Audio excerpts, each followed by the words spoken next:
I was 7 years old when I stumbled into my first Brazilian Jiu-Jitsu class. My mom and I had gone out to a mall for breakfast, and we passed by one of those booths handing out free trial flyers just outside the entrance to the mall. A week later, I was on the mat for the first time. I had the body of a wet noodle and the confidence of a world champion. Not exactly a winning combo. Still, I kept showing up every weekend, always leaving class with a smile on my face and a new stripe on my belt. Fast forward 9 years, and I'm still on the mat. Only now, I'm stuck under a man twice my size, with their sweat dripping directly off their face and into my eyes. I walk out of class sore, limping, and tired, ready to go to bed, but somehow still that same smile. And it's because it's in those uncomfortable moments that I've realized this sport is more than just about fighting. It's about learning how to stay calm when you're literally under pressure. So, for those who don't know, Brazilian Jiu-Jitsu is a martial art with no striking involved. It's very similar in nature to wrestling, as there are no punches or kicks allowed, just chokes, submissions, and a lot of strategy.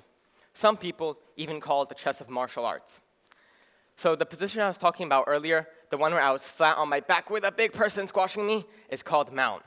It's pretty obvious that it's one of the hardest positions to escape from, and it's that level of difficulty that teaches us how to stay calm under pressure and to mount our challenges. So, when you're on the bottom of mount, and there's a big sweaty dude on top of you, the natural thing to do is to freak out, but that's also how you lose. Panicking makes you mess up and forget the real techniques you need to escape, and before you know it, you're tapping into a choke or submission. Moreover, in a competition, any whimper or faint sound of struggling will make the ref stop the fight and have you lose, as is considered a verbal tap. I learned that the hard way. But if you stay calm, you can think, look for a way out, and maybe even turn the fight around. My years of experience in these uncomfortable positions have taught me that it's exactly the same in life. Whether it's in training, school, or even speaking in front of a really large crowd, panicking means you've basically lost before you even started. But if you slow down and breathe, you'll realize that you have options. Panic narrows our options, while calm gives us strategy. The challenges that we face are always less important than how we respond to them. So, when we get stressed, our body releases a hormone called cortisol. It spikes when you start to feel nervous, anxious, or stressed about anything, and pretty much sends your body into full-on fight or flight mode, which is what leads to panic.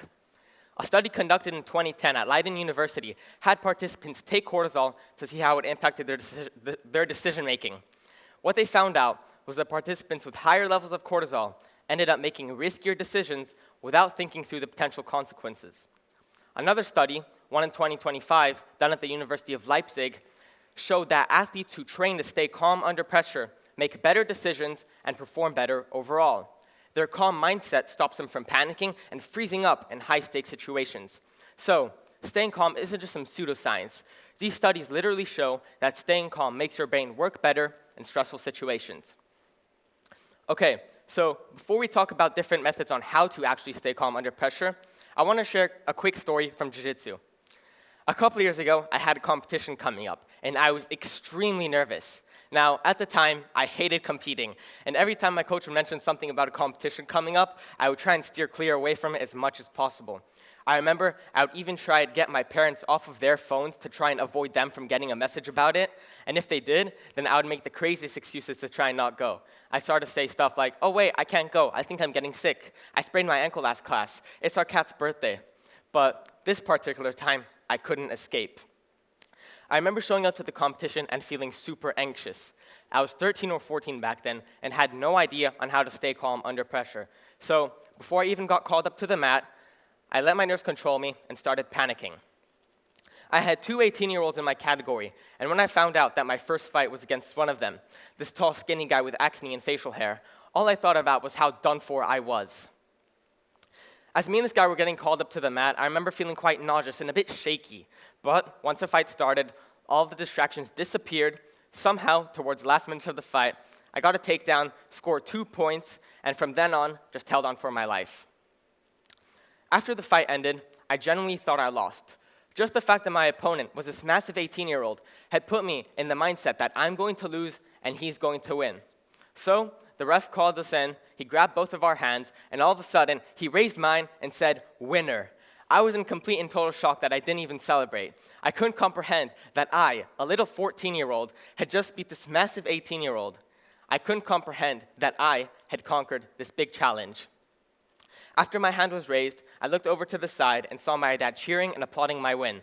I went over to give him a hug, and he said, Kol hakavod, eze gever, in Hebrew, which in English means, well done, you're a man. In that moment, I now understand that my mind was a real opponent. Looking back at that experience now, I realize that pressure only controls you if you let it, but if you stay calm and breathe. There are many different ways to manage being under pressure and to turn that pressure into performance. Okay, so I think we've established that staying calm is important. Now, let's get into the practical methods on how to actually stay calm under pressure.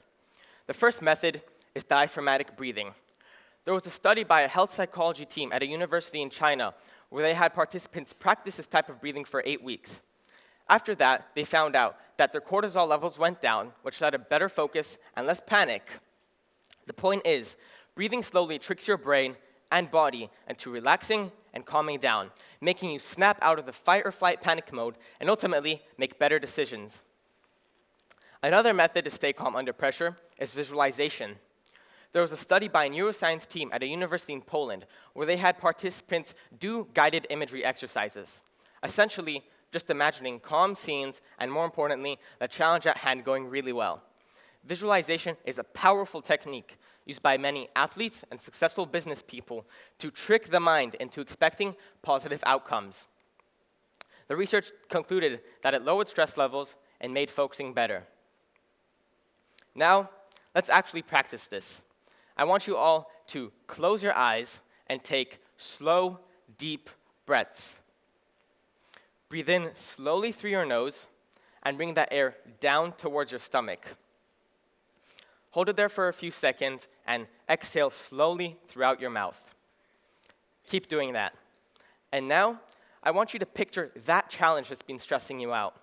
Whether it's a test, a competition, a relationship, I want you to have a clear image of it. Now, I want you to picture yourself staying calm and composed. You're not going to let the nerves get to you. Okay, now, more importantly, I want you to picture yourself conquering that challenge, thriving, succeeding, and growing from it. Okay, you can all take one last deep breath and slowly let it out. You can gently open your eyes and feel the tension and noise leave your body and feel the calm and quiet enter. So, the next time you have a big presentation, competition, or anything that gets you feeling nervous coming up, remember, take slow, deep breaths and try to picture everything going well. Because if your mind can believe it, then your eyes will see it. The longer I've trained jiu-jitsu, the more I've realized that pressure and stress are not the problem. Everyone in life has their own pressure and challenges that they need to deal with, as it's simply just a part of being human. But what matters is how you choose to approach those challenges. In jiu-jitsu, when you're on the bottom of a mountain and can't get out, you don't panic just because you think you're going to lose. You breathe, you stay calm, and you find a way out. I know that jiu-jitsu is a strange metaphor, but trust me, it's exactly the same in life. Challenges used to stress me, but now I see and approach them differently, and I hope that after listening to this talk, you will too. Challenges are opportunities to get better, and you can't avoid them if you want to improve. Whether it's in training, school, or even just dealing with a lot of stuff, challenges force you to grow. The more you're stuck under mount, the more you learn how to get comfortable with being uncomfortable. Nobody's ever succeeded by staying in their comfort zone, which is why I encourage everyone to step out of their comfort zones as much as they can. Try the big crazy challenges that present themselves along the way, and don't give up just because you're uncomfortable. The pressure that you feel isn't there to break you, it's there to build you, make you stronger, and get better. So, the next time you feel stuck in life, please remember, pressure isn't the problem. It's what shapes you and makes you improve. Growth doesn't happen by staying comfortable and doing the easy things. It happens when you stay calm and face your challenges head on. Thank you.